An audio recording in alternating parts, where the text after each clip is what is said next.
মানুষ মাত্রই নিজের জন্য একটু স্পেস খোঁজে।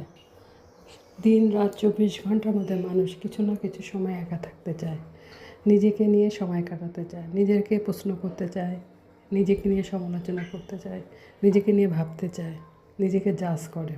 হ্যালো এভরিওয়ান, আসসালামু আলাইকুম। কেমন আছেন সবাই? আলহামদুলিল্লাহ খুব ভালো আছি। তো সকালবেলায় দেখো, সকালবেলায় রান্নাবান্না, সকালবেলায় নাস্তা তো আছে, এই ডিম পরোটা আর রুটি আছে। আবার কালকে বাইরে থেকে রুমালি রুটি নিয়ে আসলো আরিশার আব্বু। লাউয়ের ডাল ডিম সব মিলাই খাওয়া হয়েছে, চা।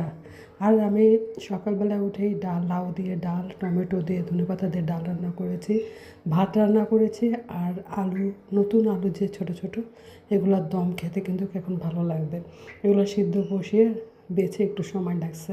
ওদিকে লাল শাক কেটে কুটে রেডি করে রাখছে, লাল শাক ভাজি করব। মানে কিছু রান্না এখনও মেন না, মাছ মাংস রান্না হয়নি, কিন্তু মাছ মাংস ছাড়া আমি রান্না করলাম যে আলুর দম, লাল শাক ভাজি, লাউয়ের ডাল। সবার খুবই পছন্দের, সবাই খুব পছন্দ করে খায়। আমার ছেলে মেয়ে হাজব্যান্ড সবার খুব পছন্দের রান্না হলো মাছ মাংস ছাড়াই। হ্যাভ এ গুড ডে, সবাই ভালো থাকবেন, সুস্থ থাকবেন, আল্লাহ হাফেজ।